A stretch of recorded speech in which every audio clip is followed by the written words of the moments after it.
Je s'appelle à tous, ici Gwen et aujourd'hui on se retrouve pour parler de Spider-Man Brand New Day. Comme vous le pouvez voir, je ne suis pas dans mon décor habituel parce que tout simplement cette semaine je suis pas chez moi, je suis chez ma grand-mère, mais je voulais quand même vous parler de Spider-Man Brand New Day. Et pour commencer la vidéo, je voulais déjà parler de mon rapport à Spider-Man parce que je suis une énorme fan du personnage, voilà, comme énormément de gens, mais c'est mon super-héros préféré.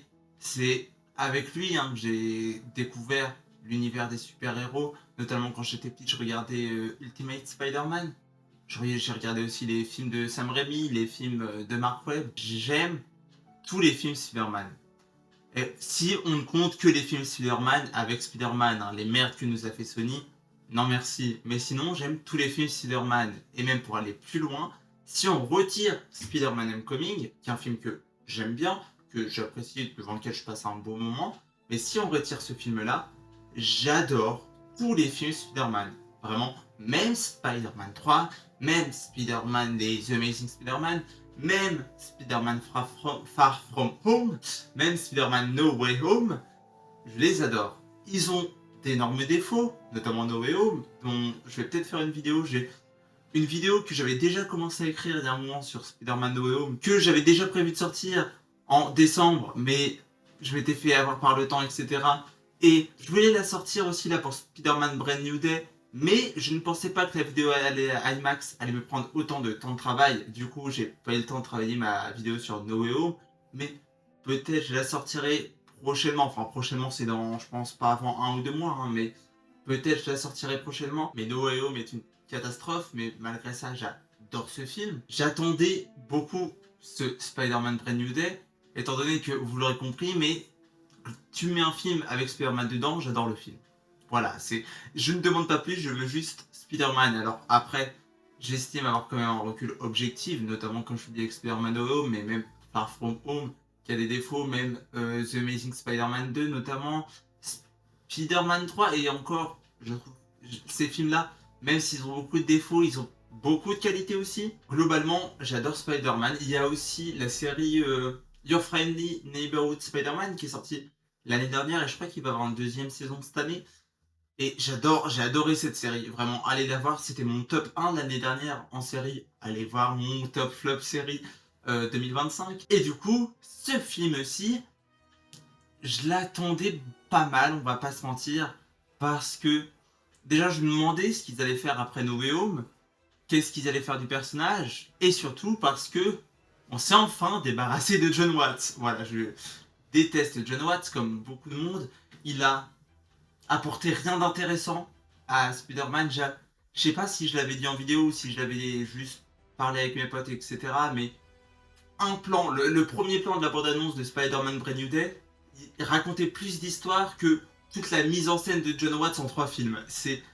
Et encore, on va reparler de la mise en scène évidemment plus tard, mais c'est pas non plus un chef-d'œuvre. Il y a des très bons trucs en termes de mise en scène, mais c'est pas extraordinaire non plus. Mais bref, je l'attendais pas mal parce que du coup, c'est plus John Watts, c'est Destin Daniel Cretton qui réalise ce film, qui est notamment connu pour avoir réalisé Shang-Chi. Oh, bonjour toi, on vient vous dire bonjour. Qui est notamment connu pour avoir réalisé Shang-Chi chez Marvel. Shang-Chi qui est un film que j'avais plutôt bien aimé.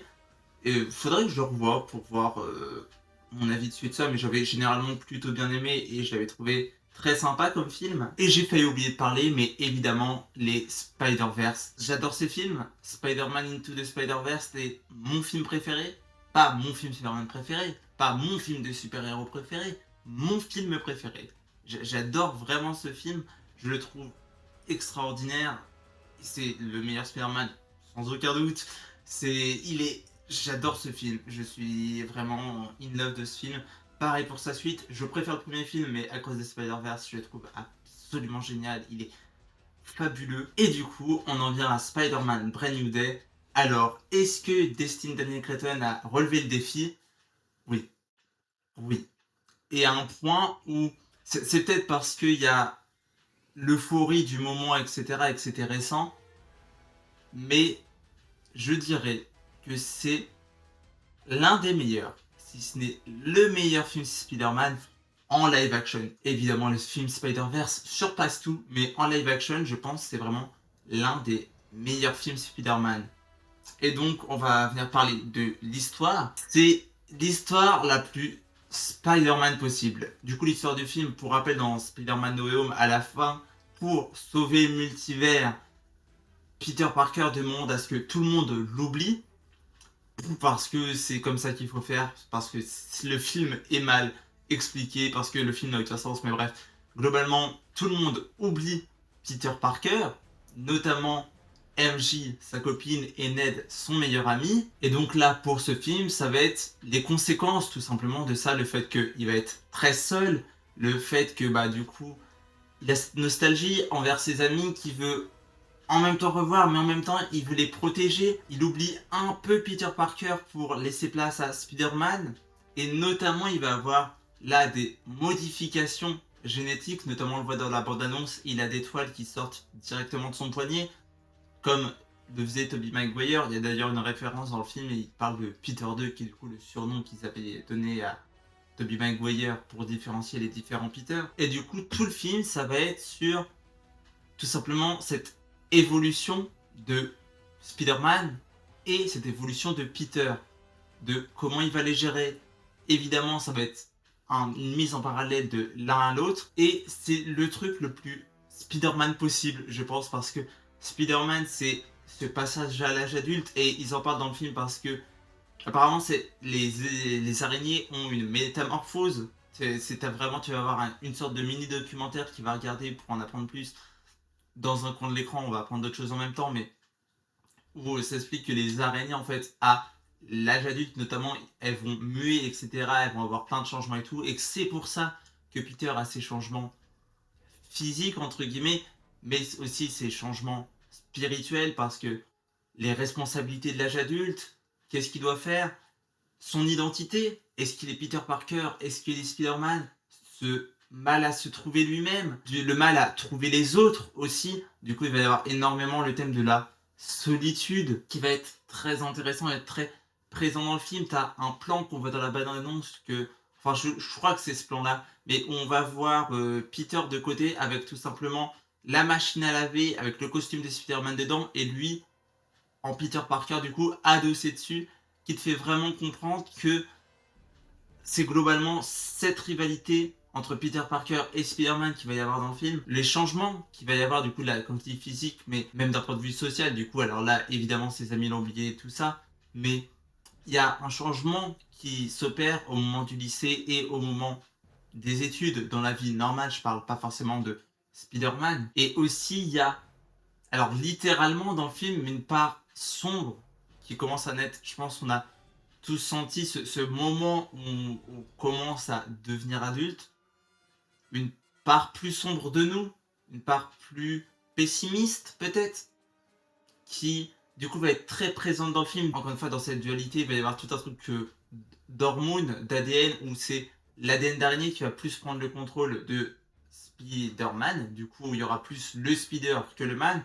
On va le voir notamment plus sombre, on va voir Spider-Man tabasser un méchant. Mais vraiment, on le voit pendant le film, c'est-à-dire au début, quand il est normal, de juste, il va faire en sorte de le plus protéger possible tout le monde, même les méchants. Le monde, cette part sombre, il tabasse vraiment un méchant et il met en danger quelqu'un d'innocent. Et du coup, il y a quelque chose de très intéressant par rapport à ça, déjà de le mettre face à ça, face à cette part sombre de lui-même, qui est quelque chose du coup d'assez mature, et qui n'était pas arrivé. Alors il y avait dans Spider-Man 3 avec Venom, où il y avait Peter qui avait une part sombre, mais étant donné que Spider-Man 3 avait trop de méchants, etc., c'était un peu survolé. Et d'ailleurs, je vais en parler vite fait, mais il y avait cette peur avec la bande-annonce qu'il y ait trop de méchants, parce qu'on voit la main dans la bande-annonce, on voit le scorpion, on voit la méchante qui manipule les esprits, que tout le monde sait c'est qui, mais personne peut dire c'est qui. Voilà, je veux pas spoiler. Si on le voit pas dans la bande-annonce, je considère qu'il ne faut pas le dire. Mais du coup, il y avait cette peur que, comme dans Spider-Man 3 et dans The Amazing Spider-Man 2, d'avoir trop de méchants et donc de tous mal les développer, entre guillemets. C'est-à-dire que dans Spider-Man 3 notamment, t'as l'histoire de l'homme sable qui est intéressante en soi, l'histoire avec Harry Osborn qui est intéressante en soi, et l'histoire avec Eddie Brock et Venom qui est la moins intéressante des 3, mais qui est tout de même intéressante, mais étant donné qu'on ça c'est 3 grosses histoires et qu'on peut pas bien les traiter parce qu'il faut parler d'un peu de tout, ça fait un peu trop pour le film. Il peut pas y avoir un développement assez profond. Pareil pour The Amazing Spider-Man 2 où il y avait Electro et le Bouffon Vert. Voilà, 2 méchants. Il y avait aussi le Rhino, mais justement, c'est par rapport à Spider-Man Brand New Day. Le Rhino, c'est juste un méchant de quotidien, on va dire. Et pour le coup, Spider-Man Brand New Day a repris ça. C'est qu'il y a ce truc avec Spider-Man où c'est l'araignée sympa du quartier. On a déjà entendu dans les films précédents et où du coup s'il va faire les petites missions et il va y avoir une petite compile au début du film où on va le voir voilà, arrêter différents méchants, etc. Et pour le coup, il y a notamment la main, il y a le scorpion, il y a d'autres méchants, et la main et le scorpion vont revenir dans le film, mais ça va être vraiment des figurants, entre guillemets, ils vont juste être là pour être les méchants récurrents de Spider-Man, les méchants voilà, qu'il va affronter, mais ils sont pas vraiment utiles. Ils vont servir à apporter certaines choses, à développer certaines choses au sein de Peter, mais ils n'ont pas de développement propre. C'est juste des méchants qu'il faut arrêter. Et du coup, ce qui va permettre d'avoir une seule vraie méchante, entre guillemets, sur laquelle le film va pleinement se concentrer sur son histoire, comment elle ressent les choses, etc. Pourquoi elle est méchante, qu'est-ce qui se passe, etc. L'opposition qu'il va y avoir entre elle et Peter, les comparaisons qui vont être faites, etc. entre les deux. Et pour moi, c'est vraiment comme ça qu'il faut traiter Spider-Man et ses méchants. Le fait qu'il y ait des méchants secondaires, voilà, qui sont là dans l'habitude de Peter, c'est-à-dire où voilà, il va venir sauver New York, etc. Et pour un film, un méchant. Et du coup, là-dessus, je trouve encore une fois que c'est très bien traité et c'est très fidèle à ce que, pour moi, Spider-Man est censé être. Et du coup, on va revenir sur les autres personnages, en soi, MJ et Ned. Et j'avais assez peur que ça soit le film qui arrive et qui soit en mode hey, Spider-Man No Home va te faire foutre. Ce qui est pas un problème en soi, parce que moi aussi je suis en mode Spider-Man No Home va te faire foutre, mais qu'il l'oublie et qu'il reboot et qu'il soit en mode ah c'est comme avant, etc. Et non. MJ et Ned vont être présents, ils vont avoir leur importance dans le film, mais c'est pas pour être en mode ah c'est comme avant, on est la bande, on est le trio et tout ça, on s'amuse trop. Va y avoir des choses dans le film, notamment une scène en particulier, qui traite vraiment son sujet avec maturité. Qui va vraiment prendre ça, va respecter le truc de Noam de ils l'ont oublié, qui va en faire quelque chose. Il y a notamment, ça va servir à faire voilà, des parallèles avec la solitude, mais notamment le personnage d'MG, avec l'ancienne relation qu'ils ont eue, le fait que Peter a encore des sentiments pour elle, sauf que elle ne sait pas qui est Peter. Et il va y avoir des développements intéressants par rapport à ça. Il y a une scène, comme j'ai dit, où dans un film qui aurait été réalisé par John Watts, la scène aurait été positive. La scène aurait été en mode tout va bien dans le meilleur des mondes et tout ça. Là, t'as quelque chose de très dur qui se passe pour Peter. Et j'aime ça. J'aime qu'on traite le sujet avec maturité, qu'on nous prenne pas pour des débiles à vous voyez, c'est gentil, c'est le monde merveilleux, etc. Il y a un moment où tu crois que ça tourne comme ça, et en fait, c'est le film qui te piège, et ça marche vachement bien parce que c'est un plan de la méchante. Et donc, voilà, comme la méchante a piégé Peter, comme le fait que Peter ait envie que ça se passe d'une certaine façon, comme nous on aimerait que ça se passe d'une certaine façon, on tombe parfaitement dans le piège et ça marche très bien là-dessus. Ned, il va être moins présent qu'MJ, mais il va quand même avoir son importance et il y a quelque chose. Il est très tertiaire dans le film et il y a quelque chose d'intéressant, notamment le fait que même s'ils se connaissent pas en soi, enfin du moins Ned ne connaît pas Peter dans ce film, va y avoir quelque chose où on sent qu'il y a un lien entre eux, il y a un lien fort et ça marche extrêmement bien. La fin est peut-être un peu facile par rapport à ça et ça traite peut-être le sujet avec plus de légèreté, contrairement à la relation avec AMG, comme je l'ai dit. Mais à part ça, je trouve que vraiment cette dynamique du trio, le fait de respecter la fin de Noéum, etc., est très bien géré dans le film et donne des choses vraiment intéressantes sur le développement de Peter. Le développement de MJ et Ned, ils n'ont pas de développement propre, ils sont plus là pour servir le personnage de Peter. Mais du coup, ça marche plutôt bien. Ensuite, en notre personnage, on a aussi le Punisher. Et pour le coup, c'est vraiment un personnage. C'est-à-dire que dans la bande-annonce, T'as l'impression que c'est juste un personnage qui va être là pour le quotidien, comme j'ai dit, un peu comme les méchants, voilà, qui viennent et qui repartent dans le quotidien de Peter. Là, on pensait que lui, c'est un gentil, c'est un anti-héros plutôt, le Punisher, qui serait là, présent, une scène, etc. Pour le coup, il est hyper bien géré dans le film. Encore une fois, c'est certes, il va être là parce qu'il fait partie de New York et j'aime cette idée qu'on respecte le fait que il fasse partie de New York et donc qu'il y a d'autres personnages de New York, même si on va revenir après quand je vais parler des défauts du film. Il y a un point noir quand même dans le film, un point qu'on oublie un peu, mais toute la dynamique qu'il va avoir avec le Punisher, déjà, elle est très drôle, car du coup, le Punisher, bah, c'est celui qui est en mode, bah, tu me casses les couilles, je te tire une balle dans la tête, alors que Peter, c'est, voilà, il va essayer de pas tuer des gens. On va le voir notamment à un certain moment où il va, genre, empêcher le Punisher de tirer sur des gens, etc. Et il y a une dynamique qui marche hyper bien entre les deux, notamment par rapport au fait que, comme je l'ai dit, la solitude de Peter, etc. est très présente. Va y avoir un parallèle avec le Punisher, qui est l'incarnation de la solitude, je pense, dans le MCU, qui a subi des choses affreuses et qui a du coup un traitement particulier aussi dans ce film, qui va poursuivre son traitement. Alors c'est pas un développement, etc. Je veux dire, il y a plus de développement dans sa série originale, dans, dans son téléfilm, oui et non. En fait, c'est à peu près le même développement que dans son téléfilm, mais il va y avoir une mise en parallèle avec Peter qui va être très intéressante et une relation entre les deux que j'ai beaucoup aimé. Et dans le même esprit de ce parallèle, il y a la méchante. Il va y avoir un parallèle avec cette solitude, j'en ai pas aussi parlé plus tôt, mais cette différence, le fait qu'il ne soit pas comme les autres et qu'il y ait quelque chose de très présent chez Spider-Man. Spider-Man, c'est le représentant des minorités. C'est vraiment, Stanley l'a dit, le truc génial avec Spider-Man, c'est il a le corps entièrement couvert. Du coup, ça peut être n'importe qui sous le masque. One of the greatest things about Spider-Man's outfit? What? He is completely covered. So any kid could imagine he's Spider-Man because no color of the skin shows. He could be black under that, he could be red, he could be yellow, he could belong to any race. And that wasn't done purposely, it was done accidentally.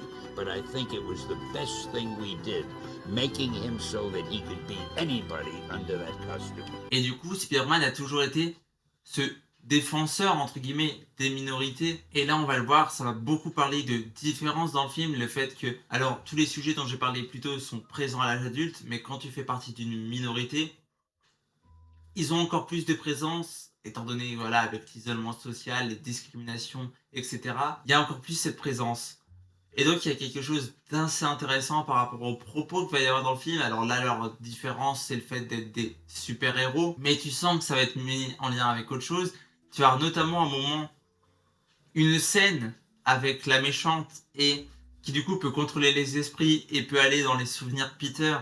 Et va notamment aller dans un souvenir à lui qui va permettre du coup à la fois de le développer lui, à la fois de développer la méchante et de créer un lien entre les deux qui est génialissime. La scène m'a fait pleurer. J'étais vraiment dans le cinéma comme ça. Le pire, c'est que je m'étais fait un maquillage spécial Spider-Man. Et du coup, j'étais vraiment comme ça dans le film. Non, faut pas me ruiner mon maquillage. Non, non. D'ailleurs, vous pouvez voir mes magnifiques ongles, qui en vrai sont pas si magnifiques. J'étais vraiment, non, pense à ton maquillage, pense à ton maquillage. Il ne faut pas pleurer. Mais cette scène, elle m'a énormément touché. Et du coup, cette méchante, je la trouve très intéressante. J'ai hâte de voir ce qu'ils vont faire avec. Et là, on va pouvoir entrer dans les points négatifs parce que va y avoir une évolution avec cette méchante, notamment une évolution de ses pouvoirs à un certain moment, et tu comprends pas. Tu comprends pas comment ça fonctionne. Alors tu comprends pourquoi à ce moment-là, entre guillemets, il y a cette évolution, mais de base, elle contrôle les esprits, et là, elle va avoir des pouvoirs en plus. Et ça n'a pas vraiment de sens dans le film. Alors, la méchante, on la connaît.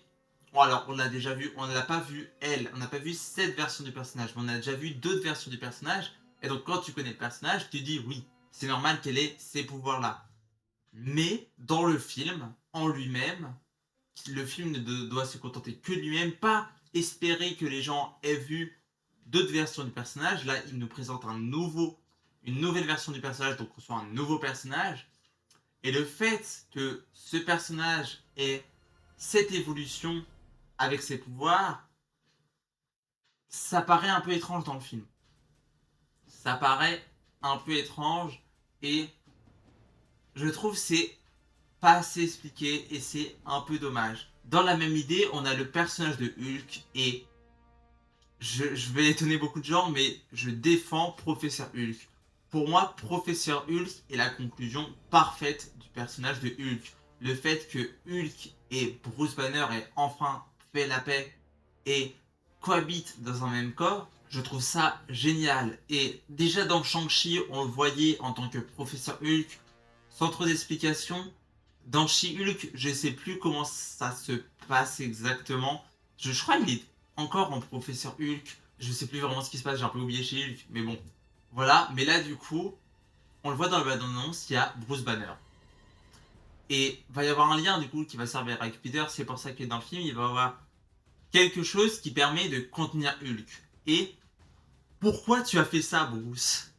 C'est-à-dire que tu avais enfin trouvé un moyen de faire la paix avec Hulk, de cohabiter avec lui, d'être en paix. Et après, tu t'es dit, je vais le bloquer. Je vais l'empêcher d'exister. Et dans le film, ça va te servir pour faire un parallèle avec Peter, parce que du coup, Peter va essayer de bloquer ces données arachnéennes, on va dire. Voilà, le fait que parfois l'araignée prend le dessus, etc. Ça veut faire un parallèle avec ça, mais du coup, Bruce, il est en mode, ça peut être dangereux de cacher une partie monstrueuse de toi. Ce qui est cohérent avec le personnage qu'on avait vu avant.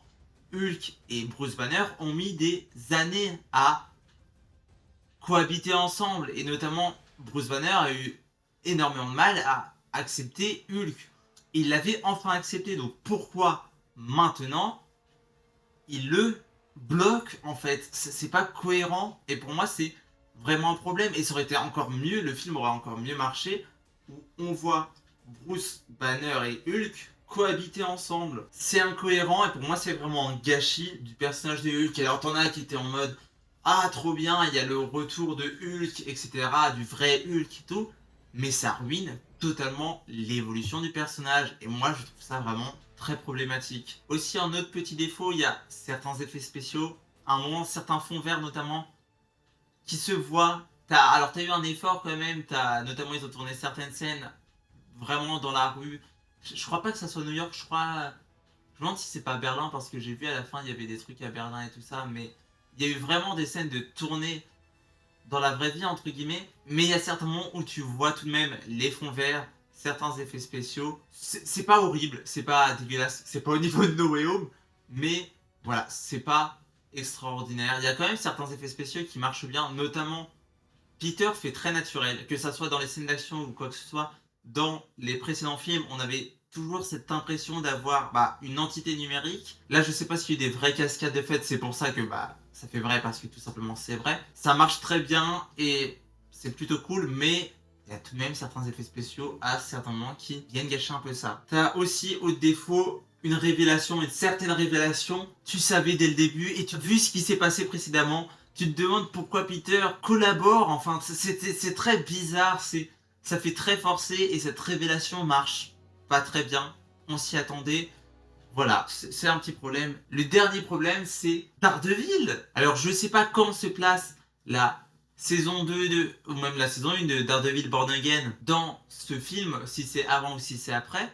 C'est peut-être après, donc dans ce cas-là, il n'y a pas de problème, mais il y a quand même des événements, notamment par rapport aux mères, notamment par rapport aux super-héros dans Daredevil qui sont extrêmement importants et dont tu n'entends pas parler du film. C'est même contradictoire dans le film. Et en soi, il y avait le même problème dans Daredevil où s'il y avait Spider-Man depuis toutes ces années, pourquoi on le voit pas? Au niveau de la continuité, c'est dommage. Après, le film existe en lui-même et le film en lui-même est très bien, mais c'est juste par rapport à la continuité de Marvel où c'est dommage. On peut passer à des points plus positifs, notamment les scènes d'action. Elles sont géniales. J'ai adoré les scènes d'action de ce film. T'as du coup au début une petite compilation qui est sympathique, voilà, où on va voir Peter, enfin du coup Spider-Man, arrêter différents criminels. C'est cool, c'est sympathique, ça. Il y a un petit rythme qui est cool. Ensuite, t'as une scène avec un tank en particulier, et la scène marche très très bien, notamment il va y avoir le Punisher, il va y avoir du coup Spider-Man qui va poursuivre ce tank, puis après on va commencer à voir l'apparition de notre méchante qui du coup prend le contrôle de différents esprits et Peter qui va le sentir et qui va la poursuivre, et donc ça donne une scène différente. C'est une scène qui va évoluer, c'est-à-dire qu'au départ c'est de la pure action de faut arrêter Stank, et après ça va être une scène plus faut repérer quelle personne va être contrôlée, et donc ça crée quelque chose d'assez intéressant dans l'évolution de l'action. On a aussi une scène du coup face au scorpion. Alors t'as une scène au départ dans la compilation où on voit Peter vite fait face au scorpion, mais après t'as une scène purement face au scorpion, et c'est une scène très importante d'un point de vue narratif, car c'est une scène nous présente la nouvelle partie de Peter, et du coup la scène elle a une violence qui a jamais été vue dans un film Spider-Man. Même dans Spider-Man 3 j'essaie de réfléchir, mais je crois pas que tu aies une chose d'une telle violence vraiment à proprement parler. Là, c'est vraiment, ça fait peur. Enfin, ça fait peur, c'est pas oh, mais c'est vraiment tombé. Non, Peter, ne succombe pas. Et j'ai beaucoup aimé cette scène. Tu vas avoir aussi un truc plus tard où ça va être face à Hulk. Il va y avoir aussi notamment le Punisher. La scène est sympathique, il va y avoir plusieurs choses, notamment la mise en scène, elle est elle est fluide, putain. Ça fait du bien d'avoir une vraie mise en scène de la scène d'action et pas juste des caméras placées au hasard. Alors, il y a tout de même des plans, notamment dans Spider-Man Far From Home, où il y a des trucs plutôt cool, etc. Mais sinon, en général, John Watts, putain, c'était mauvais. Là, t'as des choses, t'as notamment un moment Peter qui va être normal, vous savez, qui va être au sol et qui va bondir au plafond et qui du coup va être collé au plafond, et la caméra va se retourner pour se mettre dans son sens.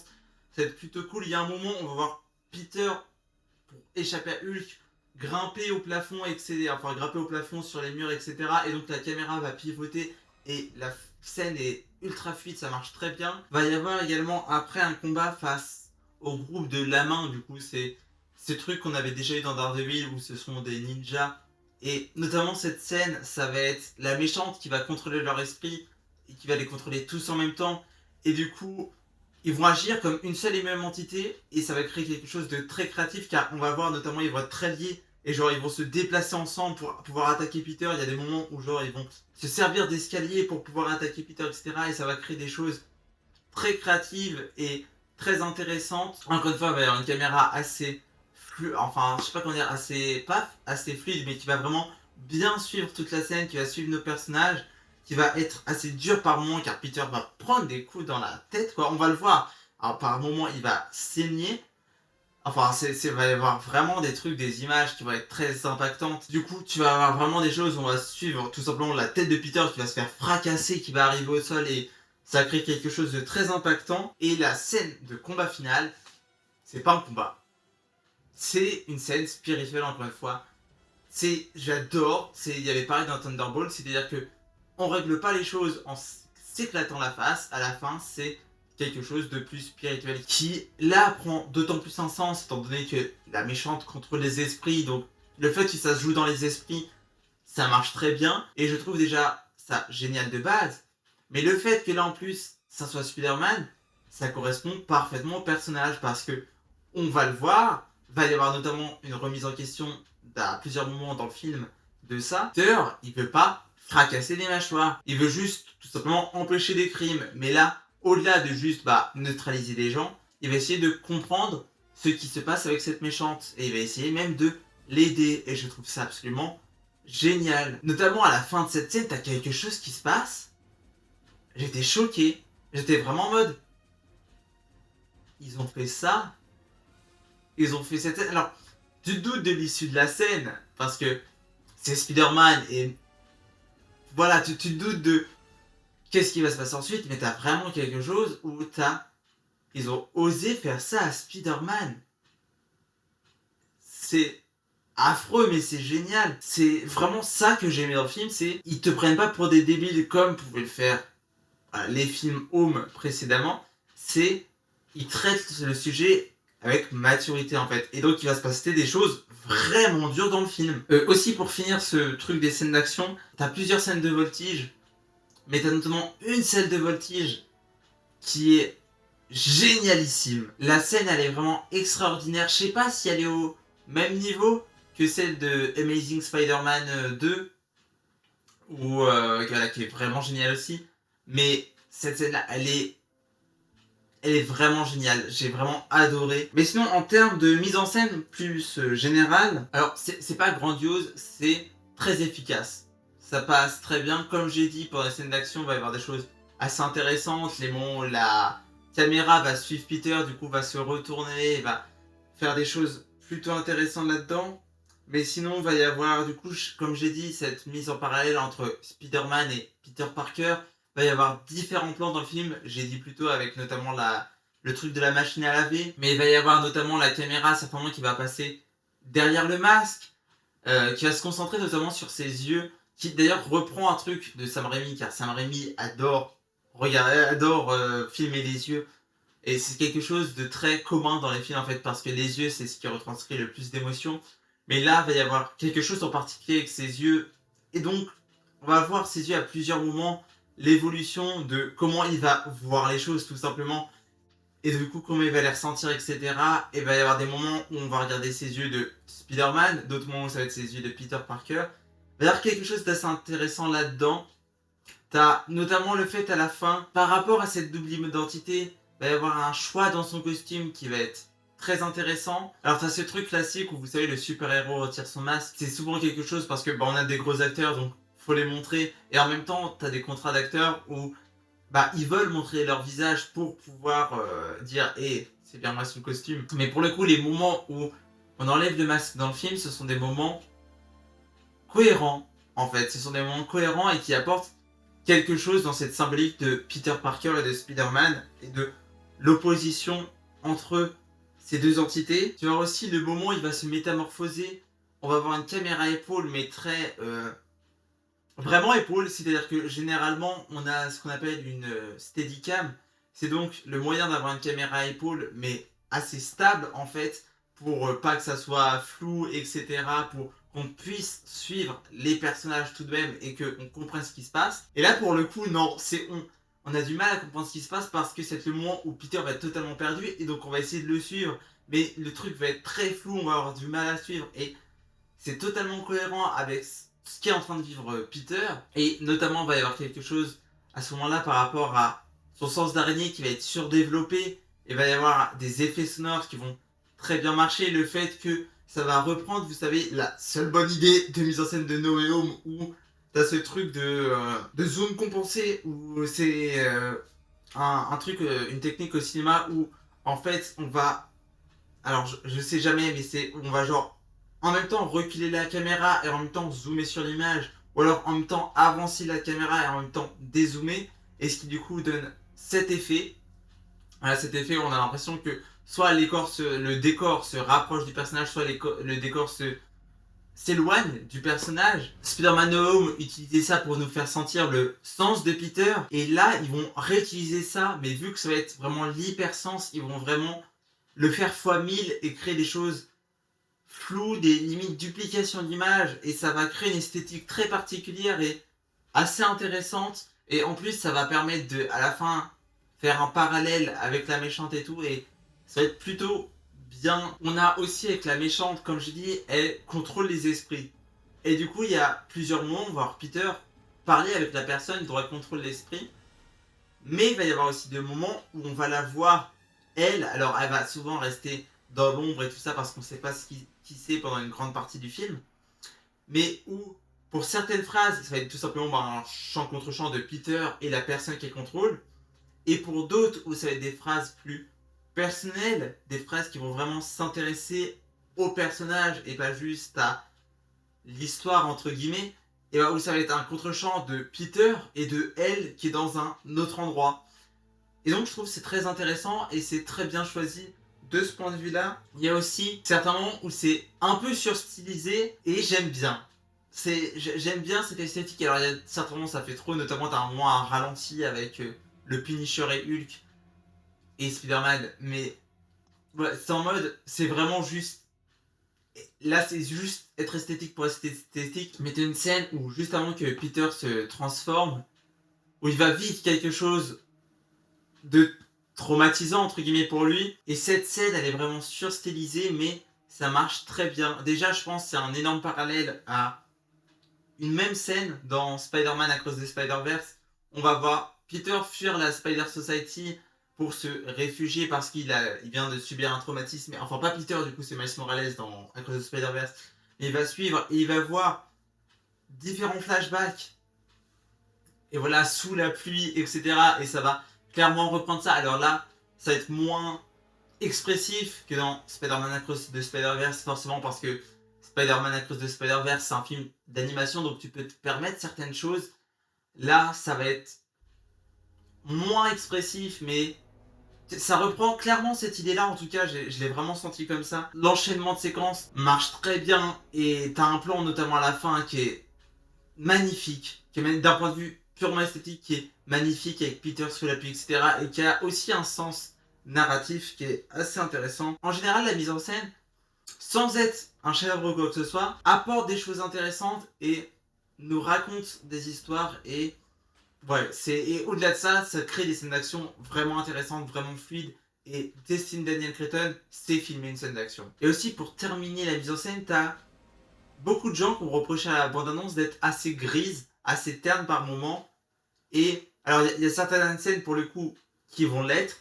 Mais le film n'est pas gris, le film est sombre. Parce que c'est un moment sombre de Spider-Man. Comme j'ai dit, c'est un truc assez mature qui va parler de sujets très sérieux, de sujets assez sombres. Il va y avoir moins de couleurs qu'avant, mais c'est pas gris. Parce qu'il va y avoir certains contrastes. Il va y avoir même une plutôt belle image. En général, comme je dis, il y a certains moments où c'est vraiment pas beau. Notamment ce plan-là, je vous le mets maintenant, dans la bonne annonce, voilà, où t'as des trucs comme ça où t'es vraiment en mode, bref. Bon, tu sens, c'est un plan qu'ils ont rajouté numériquement pour raconter quelque chose en plus, mais c'est pas très beau. Mais en général, certes, c'est assez sombre, mais comme j'ai dit, ça va être assez stylisé et c'est pas gris.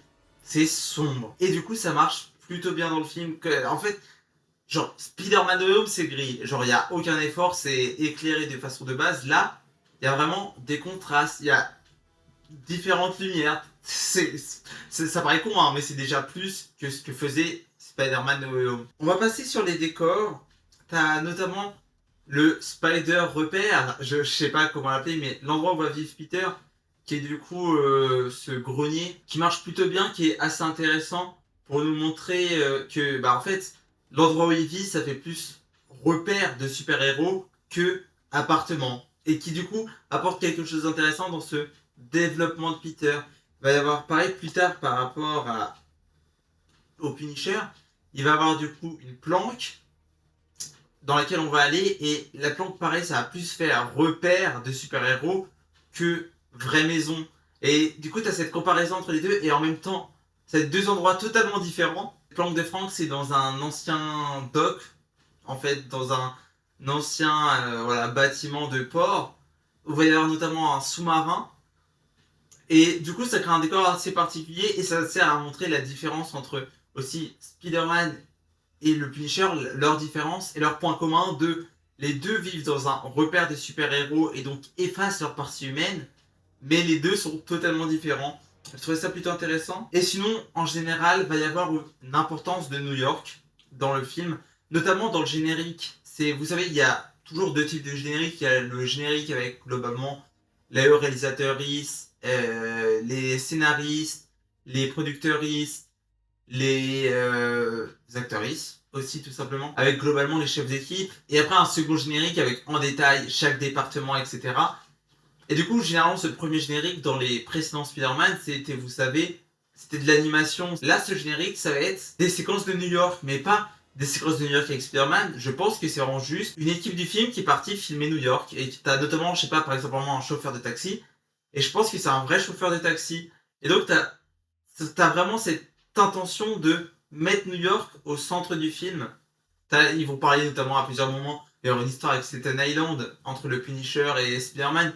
Mais t'as vraiment cette importance de New York, de la ville et de ses citoyens que j'ai beaucoup aimé. Sinon, les décors en général, c'est assez classique. Tu as notamment les bureaux du Damage Control qui vont être...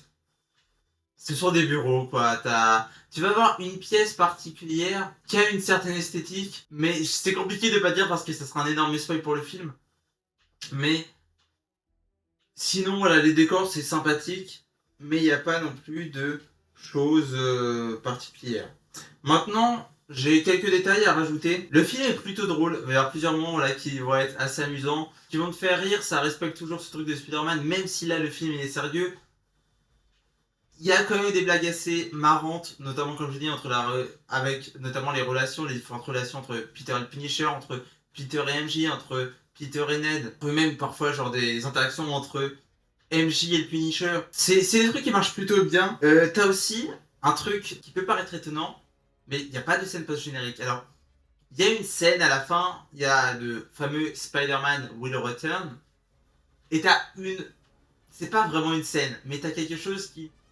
Je sais pas si c'est pour nous introduire à Doomsday, parce que je crois pas que Spider-Man était officiellement annoncé pour Avengers Doomsday, mais il y sera forcément, je veux dire, c'est leur super-héros le plus populaire, c'est obligé qu'il soit dans Doomsday, ou au pire dans Secret Wars, mais il sera forcément là. Donc t'as quelque chose qui va teaser ça, mais c'est même pas une vraie scène. En soi, c'est par rapport à une blague du film qu'ils vont utiliser pour ça, mais sinon il n'y a pas de scène post-générique. Et j'aime bien ça, encore une fois, c'est dans la logique du film où bah, c'est Brand New Day, c'est un nouveau jour, c'est Peter qui a enfin accepté qu'il était Spider-Man, qui se prépare pour la suite, c'est advienne qui pourra, j'ai envie de dire, mais voilà, il est en mode, bah voilà, il y aura sûrement une suite, je veux dire, c'est Spider-Man, il y aura forcément une suite, j'espère réalisée par Destin Daniel Cretton, bah ça sera à voir, ça nous tease rien de particulier et j'ai bien aimé ça. Et t'as aussi un autre détail que pour le coup, je vais mettre une alerte spoiler parce que je ne peux pas en parler sans spoiler. Donc voilà, spoiler, je vous mets le minuteur encore une fois. Si vous n'avez pas vu le film, allez le voir, il est génial. On se retrouve après pour parler d'autre chose. Mais du coup, c'est pour parler de la scène où du coup Peter va embrasser MJ et où du coup c'est en vérité Jean Grey qui la contrôle. Voilà, je peux dire c'est Jean Grey, la méchante du film. Mais c'est Jean Grey qui la contrôle. Et du coup, c'est quelque chose qui, au moins, quand ça se passe, en mode ah, c'est bizarre du coup. Mais du coup, c'est à la fois Peter qui agresse MJ, mais en même temps, c'est un peu Jean Grey qui agresse Peter parce que bah lui, il pense que c'est MJ, il sait pas que c'est Jean Grey. Du coup, c'est quelque chose d'assez spécial. Mais ce que j'ai beaucoup aimé, c'est que Peter va s'excuser auprès d'MJ. Il va lui dire au fait, quand elle t'a contrôlé, je croyais que c'était toi. Je t'ai embrassé, je suis désolé pour ça. Ça peut paraître débile, parce que en fait, c'est normal de s'excuser, c'est normal. Je veux dire, t'as embrassé quelqu'un sans son consentement, même si tu croyais qu'il y avait son consentement, mais il s'excuse, et je trouve ça vachement bien, parce que bah, Spider-Man, c'est un exemple pour beaucoup de personnes, notamment beaucoup de jeunes personnes, et même de jeunes hommes. Du coup, le fait que on ait notre personnage qui s'excuse du fait d'avoir embrassé un autre personnage sans son consentement, je trouve ça extrêmement important. Quand il y a eu cette scène, j'étais vraiment en mode, mais merci. Genre, c'est ça, Spider-Man, c'est vraiment bah, ce mec respectable qui respecte. C'est quelque chose de normal en fait de s'excuser. Hein. Je vais te dire, c'est pas en mode, mon dieu, c'est extraordinaire, un homme qui s'excuse d'avoir agressé une femme. Mais je trouve ça bien qu'il y ait ce sujet-là dans le film. J'ai vraiment beaucoup aimé cette partie-là. Et du coup, on peut passer au dernier sujet. C'est un sujet très personnel, mais c'est du coup par rapport à ma transidentité. J'en ai déjà parlé rapidement plusieurs fois sur la chaîne. Voilà, c'est quelque chose que voilà, je vais pas en parler particulièrement parce que c'est une chaîne de cinéma et j'ai pas forcément envie de parler de ma transidentité, mais c'est quelque chose que j'assume tout de même parce que bah oui, je suis une femme trans, je suis fier d'être une femme trans, voilà. Donc j'en parle. Il y a des films qui me touchent d'une façon différente parce que je suis une femme trans, donc je trouve ça important d'en parler. Il y a toujours eu un lien particulier entre Spider-Man et la transidentité. Alors, attention, voilà, les connards. Voilà, on va mettre les pieds en plat. Les connards vont être là en mode oui, non mais Spider-Man n'est pas trans et tout. Non, Spider-Man, du moins Peter Parker, n'est pas trans. C'est pas par rapport à ça. Mais les thèmes qu'il y a dans Spider-Man résonnent énormément avec la transidentité. Alors ça résonne beaucoup avec les minorités en général, je pense. T'as notamment ceux mêmes que je trouve très drôle, mais voilà, qui comparent du coup Spider-Man et les personnes trans. Voilà, du coup, t'as ce truc de genre est pauvre, a des problèmes familiaux, a des corps avec des habilités spéciales et détesté par les médias. Qui est un truc très drôle par rapport à ça. Alors, pour le coup, ça en parle pas trop dans le film. Je trouve ça à la fois dommage et en même temps, je comprends parce que J. Jonah Jameson, même si il ne sait plus que Peter Parker et Spider-Man existent toujours normalement, mais après j'aime bien aussi on tourne la page. C'est bon, voilà, toutes ces histoires de J. Jonah Jameson, de tout ce qu'on a vécu avant, c'est de l'histoire passée, c'est derrière nous. Peut-être qu'il va revenir un jour, peut-être pas, mais on se concentre pas dessus, c'est ok. Mais du coup, revenons à la transidentité. Il y a des choses qui sont communes à l'âge adulte en général. J'ai envie de dire la solitude, voilà, les changements qu'il peut y avoir dans notre vie, comme j'ai dit, cette part plus sombre. Il y a des choses qui sont plus communes en minorité en général, comme le harcèlement que peuvent subir les super-héros par le fait qu'ils sont différents. Il va y avoir une thématique très importante là-dedans au niveau du film, notamment le fait que les personnes puissantes veulent contrôler le corps des minorités. Du coup, c'est dans le film, c'est des super-héros, mais dans notre monde, c'est des femmes, c'est des personnes noires, c'est des personnes trans, des personnes handicapées, bref, de toutes les personnes qui sortent des cases, de cette case de hommes blancs, hétéros, cisgenres, non handicapés, j'aime pas le terme valide, mais non handicapés. Et c'est quelque chose qui, en général, en tant que personne trans, certes, mais en tant que personne qui fait partie d'une minorité, tu vas te reconnaître, voilà, dans tous ces trucs de discrimination. Donc t'as forcément de l'attachement au film, mais t'as quelque chose de particulier, en tout cas, c'est ce que j'ai ressenti par rapport à la transidentité, notamment par rapport au changement physique, qui encore une fois existe chez tout le monde, mais il y a vraiment quelque chose de particulier chez les personnes trans, notamment le fait que notre corps nous dégoûte, qu'on ne soit pas fier, qu'il y a certaines choses qu'on aimerait cacher, qu'on aimerait réprimer, comme le fait Peter. Alors c'est quelque chose qui encore une fois arrive à tout le monde. Je pense que personne n'aime purement son corps. Tout le monde a toujours des je sais pas, j'ai trop de poils, j'ai un nez trop grand, j'ai des mains trop petites, je suis trop grosse, j'ai des pieds trop poilus, j'en sais rien, j'ai des genoux trop anguleux, je sais pas, on a chacun nos problèmes, mais en tant que personne trans, on a ce truc très particulier, ou tout simplement. Alors j'aime pas dire on n'est pas né dans le bon corps, parce que personnellement c'est compliqué de dire si je suis né dans le bon corps ou pas, mais il y a des choses par rapport à mon corps qui me gênent pas. T'as un truc notamment que j'ai vu récemment qui par un influenceur trans a parlé, c'est que en fait c'est assez compliqué. T'as un débat de si demain t'as la possibilité de juste choisir d'avoir un corps de personne cis, du coup d'avoir, pour lui du coup c'était un corps d'homme cis, mais pour les femmes trans du coup c'est un corps de femme trans. Est-ce que tu choisirais, non, même si t'as pas honte de ton corps ou quoi que ce soit, est-ce que tu choisirais cette option? Et c'est quelque chose sur lequel je remets en question, parce que comme je vous dis, j'ai énormément de problèmes avec mon corps, notamment les poils. Je déteste les poils, ça me répugne au plus haut point. Sur mon corps, je parle vraiment sur mon corps. Il y a aussi des choses, voilà, j'ai les épaules trop carrées, j'ai les mains trop grandes, je suis trop grande en général. Il y a des choses, voilà, que j'aime pas par rapport à mon corps ou quoi que ce soit.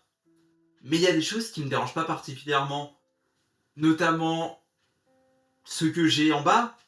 C'est quelque chose qui personnellement me dérange pas, et c'est quelque chose qui est propre à chaque personne trans. C'est-à-dire que tu as des personnes trans chez lesquelles les poils ça va pas déranger.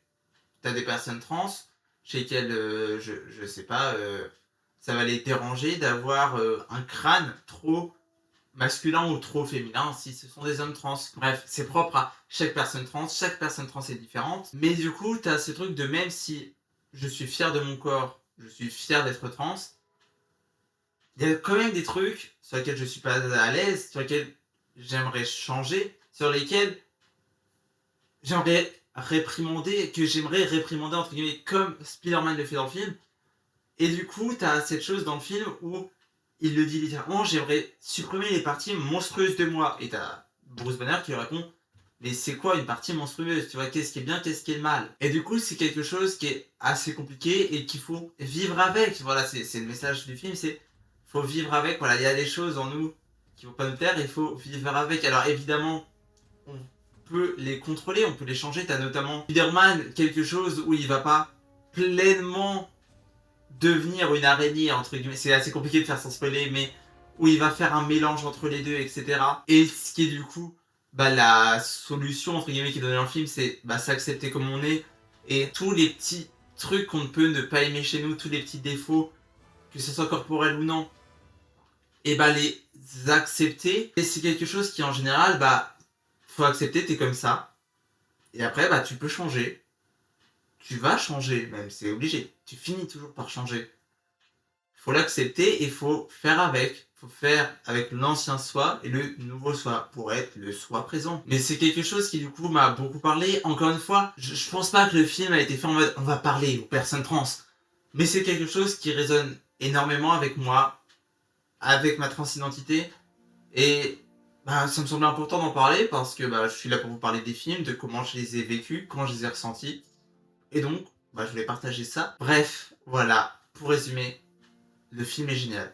Allez le voir, je pense, je vais retourner, déjà je suis obligé de retourner le voir avec ma soeur parce que sinon elle va me tuer, avec mon père aussi parce que sinon il va me tuer. J'ai adoré ce film, je le recommande énormément, il est génial et allez le voir, c'est tout ce que j'ai à dire. Sinon, pour ce qui est de la chaîne, sur le mois d'août, il y a des vidéos qui vont arriver, que je suis en train de tourner actuellement, un nouveau concept qui, je pense, va se faire sur tout le mois d'août. J'espère que ça vous plaira, voilà, c'est quelque chose d'assez original. En tout cas, j'ai pas vu ça ailleurs. C'est de base quelque chose que je voulais faire sur une semaine, mais je me suis dit, autant étaler la chose et le faire sur tout le mois d'août. Vous verrez, j'espère que ça vous plaira. Je vais vraiment essayer, j'ai toujours pas repris les rétrospectives Spielberg et Pixar, mais je vais essayer de vraiment me concentrer dessus. Déjà faire la rétrospective Pixar, parce que j'ai juste à tourner les vidéos. Et rétrospective Spielberg, je pense que je vais regarder tous les films, écrire toutes les vidéos, les tourner, et quand j'aurai monté au moins 3-4 vidéos, et tourné au moins la moitié, bref, quand je serai sûr de pouvoir sortir les vidéos à l'affilée, je commencerai à sortir du coup la suite. Du coup, le prochain film c'est Amistad. J'espère que l'avenir de la chaîne vous plaira, j'espère que cette vidéo vous aura plu. La chaîne marche plutôt bien en ce moment, t'as ma vidéo sur l'IMAX qui a plutôt bien marché, je crois qu'il est autour des 300 vues et quelques. T'as ma vidéo sur l'Odyssée qui est autour, bah je vais même vous le dire, oui c'est ça, t'as la vidéo du coup sur l'IMAX qui a précisément 444 vues et qui marche plutôt bien, voilà, qui a une très bonne rétention d'audience.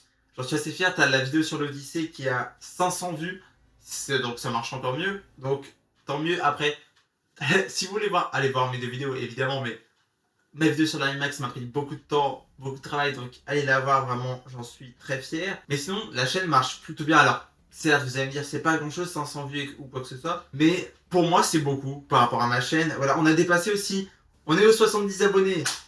Yes, la chaîne se porte plutôt bien. J'espère que ce qui arrive prochainement sur la chaîne vous plaira. Encore une fois, nouveau concept. Peut-être une vidéo sur Spider-Man No Way Home. Ensuite, je sais pas, j'ai différents projets, je ne sais pas dans lesquels me lancer. À la prochaine. Allez voir Spider-Man Brand New Day. Au revoir.